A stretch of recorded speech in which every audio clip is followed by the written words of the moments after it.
बसंतपुर नामक एक छोटे से गांव में लता और घनश्याम नामक पति पत्नी अपने दो बच्चे पिंकी और चीकू के साथ एक छोटे से घर में रहते थे। घनश्याम सेठ धनीराम के यहाँ खेतों में मजदूरी का काम करता था और लता गांव के एक बंगले में खाना और साफ सफाई का काम करती थीं। दोनों पति पत्नी खूब मेहनत और मशक्कत करके अपने और अपने बच्चों का पेट भरते थे। यूं तो हमेशा ही गर्मी के समय 40 डिग्री तक तापमान चला जाता था, लेकिन इस साल तापमान बहुत ज्यादा बढ़ गया था, जिस वजह से बसंतपुर गांव के लोग बहुत ज्यादा परेशान थे। दिन हो या रात हो, लोग गर्मी से बेहाल थे। इस साल तो बहुत ज्यादा गर्मी पड़ी है। इतनी कड़ी धूप में काम करना बहुत मुश्किल हो गया है। घर से निकलते ही पसीना बारिश की तरह टपकने लगता है। इतनी भारी गर्मी में तो काम पर भी जाने का मन नहीं करता। न जाने इस साल की गर्मी कैसे कटेगी। चलो अच्छा, मैं काम पर जाता हूँ, वरना सेठ गुस्सा करेंगे। घनश्याम मजदूरी पर चला जाता है। पिंकी और चिंकी एक सरकारी स्कूल में पढ़ते थे। लता पिंकी और चिंकी को स्कूल छोड़कर काम पर चली जाती है। उस बंगले में मालकिन हेमलता और मालिक रामचंद्र अपने दो बच्चे टीना और शिवम के साथ रहते थे। अरे लता, आ गई तू। अब चल जल्दी से सारे काम निपटा लो। पता है ना, शिवम की बर्थडे पार्टी है, तो सारे काम 4 बजे से पहले ही हो जाने चाहिए। और हाँ, इसके बाद तुम घर सजाने में भी मेरी मदद करोगी, ठीक है? ठीक है मालकिन, मैं पहले जाकर घर के सारे काम निपटा लेती हूँ।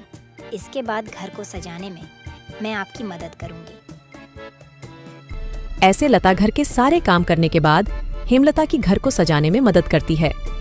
हेमलता और लता मिलकर पूरे घर को अच्छी तरह से सजा देते हैं। अच्छा मालकिन, मैंने घर के सारे काम निपटा दिए हैं और पार्टी की सारी तैयारी भी हो गई है, तो अब मैं घर जाती हूँ। हाँ ठीक है, लेकिन पता है ना तुम्हें, आज शिवम की बर्थडे पार्टी है, तो तुम शाम को 7 बजे अपने बच्चों के साथ पार्टी में आ जाना। और हाँ, मुझे तुम्हारी थोड़ी मदद की भी जरूरत होगी। ठीक है मालकिन, मैं शाम के समय बच्चों के साथ यहाँ आ जाऊंगी। ऐसा कहकर लता घर चली जाती है और दोनों बच्चों को तैयार करके शाम को 7 बजे पार्टी में आ जाती है। पार्टी बहुत ही शानदार होती है। लता के बच्चे इतना बड़ा घर देखकर कहते हैं, अरे यार चिंकी, यह घर कितना बड़ा है और कितना सुंदर है। बाहर कितनी गर्मी है, फिर भी इनके घर के अंदर कितना ठंड लग रहा है। पिंकी और चिंकी की बातें शिवम सुन लेता है और वह उनसे कहता है, अरे ये घर ठंडा इसलिए लग रहा है क्योंकि हमारे घर में हर कमरे में एसी लगा हुआ है। ओह, मतलब कि एसी लगाने से घर बहुत ठंडा हो जाता है। दीदी, हम भी अपने पिताजी को अपने घर में एसी लगाने के लिए बोलते हैं ना, हमारे घर में भी बहुत ठंडा लगेगा। चलो बच्चों, इधर आओ, केक काटने का टाइम हो गया है। जब केक काटने लगता है तो पिंकी और चिंकी एसी की ठंडी ठंडी हवा खाते खाते शिवम के कमरे की तरफ चले जाते हैं और शिवम के कमरे के बाहर खड़े होकर एसी की ठंडी ठंडी हवा का मजा लेने लगते हैं। एसी की ठंडी ठंडी हवा खाते खाते वह दोनों कमरे के अंदर चले जाते हैं। दीदी, यह कमरा तो सबसे ठंडा है, इसमें कितनी ठंडक है।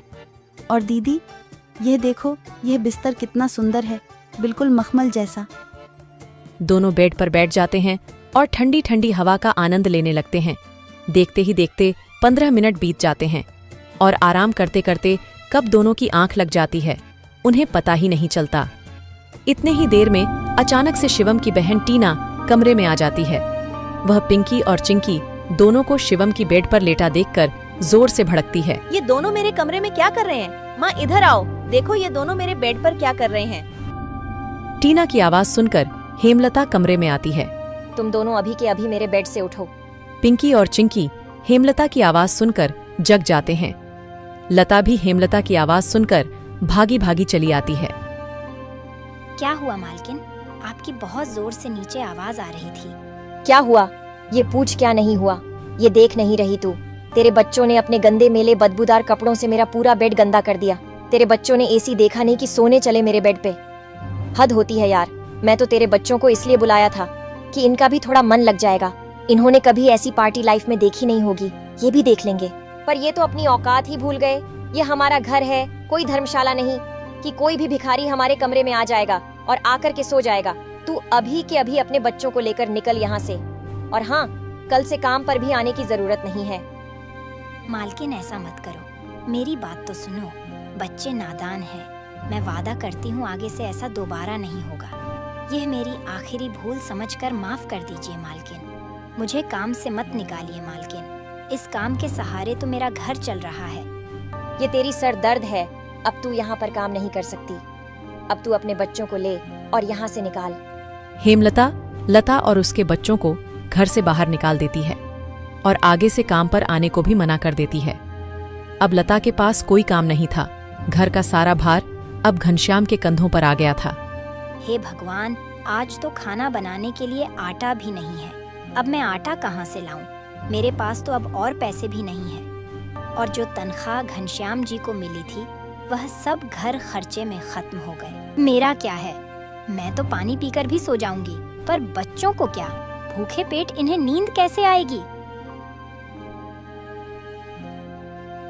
आ गए आप। घर में राशन खत्म हो गया है। आज खाने में कुछ नहीं बना है। कोई बात नहीं, खाना आज मैं अपने साथ लेकर आया हूँ। सेठ जी के यहाँ पर आज दावत थी तो उन्होंने कुछ खाना बच्चों के लिए भी भिजवा दिया है। ऐसे उस रात तो वह सभी खाना खाकर सो जाते हैं। अगली सुबह लता फिर से अपनी मालकिन हेमलता के घर जाती है और उससे थोड़े पैसे उधार मांगती है। मालकिन, मेरे घर में खाने के लिए एक अनाज का दाना भी नहीं है। कृपया आप मुझे थोड़े से पैसे उधार दे दीजिए। तुझे देने के लिए मेरे पास कोई पैसे वैसे नहीं है। मैंने तुझे पहले ही काम से निकाल दिया था, फिर तेरी यहाँ आने की हिम्मत कैसे हुई?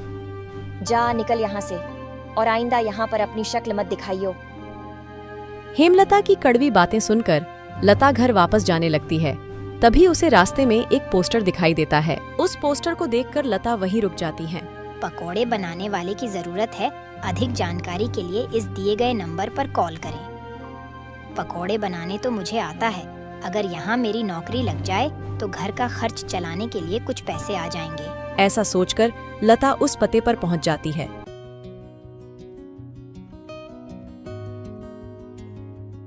भैया, मैंने आपका पोस्टर देखा। आपको किसी पकोड़े बनाने वाले की जरूरत है? हाँ, जरूर तो है। तुम पकोड़ा बना लोगी। क्या तुम्हें पकोड़े बनाने आते हैं? हाँ, सब मुझे कई तरह के पकोड़े बनाने आते हैं, जैसे मिर्च का पकोड़ा, पालक का पकोड़ा, पनीर का पकोड़ा और भी कई प्रकार के पकोड़े मुझे बनाने आते हैं। तो ठीक है, तुम आज से ही काम पर लग सकती हो। ऐसे लता पकोड़े बनाने वाले के साथ काम पर लग जाती है और ग्राहकों को पकोड़े सर्व करने लगती है। ऐसे ही शाम हो जाती है और रमेश के सारे पकोड़े बिक जाते हैं। चलो, आज तो सारे पकोड़े बिक गए। आज तो तुमने पकोड़े सिर्फ सर्वे किए हैं, लेकिन कल से तुम्हें पकोड़े बनाने भी होंगे। हाँ साहब, मैं बहुत ही स्वादिष्ट पकोड़े बनाना जानती हूँ। तो ठीक है, ये लो आज के काम के पैसे। 300 रुपए लेकर लता सबसे पहले राशन की दुकान पर जाती है और वहां से राशन का सामान खरीदकर घर आ जाती है। घर पहुंचकर लता सबसे पहले बच्चों के लिए खाना बनाती है और उनको परोसती है। चिंकी, पिंकी, आ जाओ खाना खा लो। इतने में घनश्याम भी वहां आ जाता है और लता घनश्याम को अपने नए काम के बारे में बताती है। इस तरह सारे मिलकर खुशी खुशी खाना खाते हैं। अगली सुबह लता बच्चों को स्कूल छोड़कर वापस काम पर चली जाती है। दुकान पर पहुंचकर लता पकोड़े बनाती है। लता के बने हुए पकोड़े ग्राहकों को बहुत पसंद आते हैं। लता के बने हुए पकोड़े खाकर ग्राहक पकोड़े की बहुत तारीफ करते हैं। उनको आज के बनाए हुए पकोड़े कल से भी ज्यादा अच्छे लगे। रमेश भाई, तुम्हारे आज के पकोड़े का तो कोई जवाब ही नहीं। इससे स्वादिष्ट पकोड़े मैंने आज से पहले इस होटल में कभी नहीं खाए। आखिर आज ऐसा क्या मिलाया है इन पकोड़ों में जो इतने स्वादिष्ट बने हैं? आज तो मैं एक और प्लेट खाऊंगा। मेरे लिए एक एक्स्ट्रा प्लेट पकोड़े लगा दो। ऐसे रमेश अपने ग्राहकों के मुंह से पकोड़े की तारीफ को सुनकर लता से कहता है, लता, तुम्हारे हाथ में तो जादू है। तुम्हारे हाथों के बने पकोड़े खाकर ग्राहक एक एक एक्स्ट्रा प्लेट पकोड़े खा रहे हैं। तुमने तो कमाल ही कर दिया। आखिर ऐसा क्या मिलाया है इन पकोड़े में जो ग्राहक इतनी तारीफ कर रहे हैं?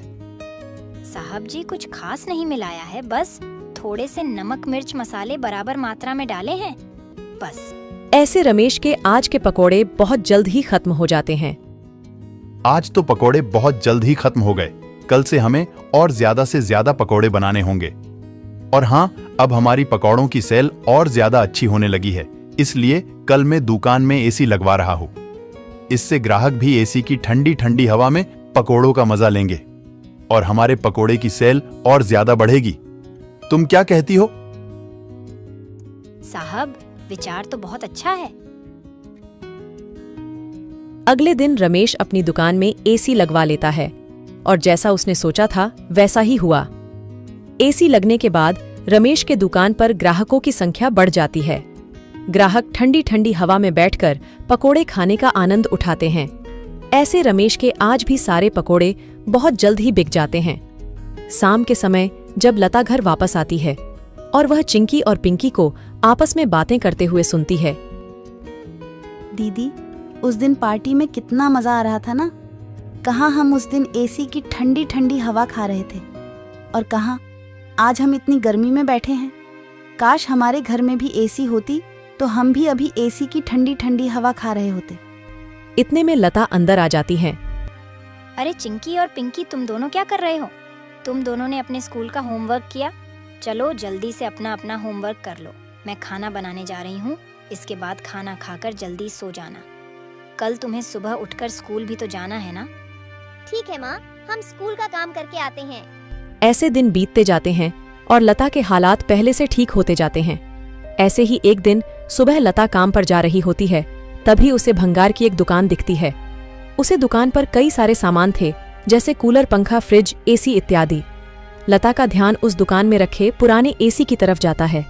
वह उसे बहुत पसंद आता है। वह उस दुकानदार से बोलती है, भैया, ये एसी का क्या दाम है? मात्र 10,000 रुपए की है। 10,000? ये तो बहुत ज्यादा है। ज्यादा नहीं, ये तो बहुत कम है। ये सेकंड हैंड एसी है।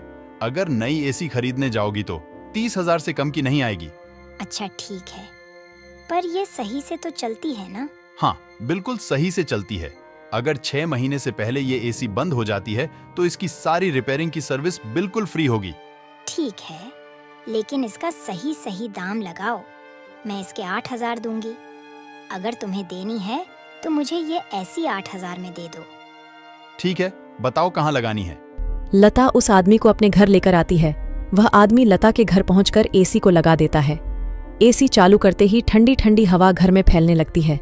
बच्चे भी इस ठंडी ठंडी हवा का मजा उठाते हैं। वह दीदी, क्या मजा आ रहा है। एसी की ठंडी ठंडी हवा, ऐसा लग रहा है जैसे बर्फ की चादर ओढ़ ली है हमने। इतनी कड़ी गर्मी में ये ठंडी ठंडी हवा बर्फ की चादर जैसी लग रही है। घर में एसी के लगते ही बच्चे बहुत खुश हो जाते हैं। घनश्याम भी घर पर आ जाता है। ओह, आखिर तुमने बच्चों की इच्छा पूरी कर ही दी। कैसे ना करती भला। बच्चे तो आखिर मेरी जान है। इनसे बढ़कर मेरे लिए कुछ भी नहीं। एसी लग जाने की वजह से बच्चे बहुत खुश होते हैं और लता की कमाई भी अच्छी होने लगती है। लता के बने हुए पकौड़ों की वजह से रमेश के दुकान पर ग्राहकों की भीड़ लगी रहती थी। इससे रमेश खुश होकर लता की तनख्वाह बढ़ा देता है। थोड़े दिन बाद घनश्याम भी सेठ धनीराम के यहाँ मजदूरी छोड़कर लता के साथ पकोड़े बनाने लगता है। दोनों को रमेश काफी अच्छी सैलरी देता था, जिससे उनका घर खर्च काफी आसानी से चल जाता था। बच्चे पूरी गर्मी ऐसी की ठंडी ठंडी हवा में गुजरते हैं और इस तरह वह लोग अपना जीवन खुशी खुशी जीने लगते हैं।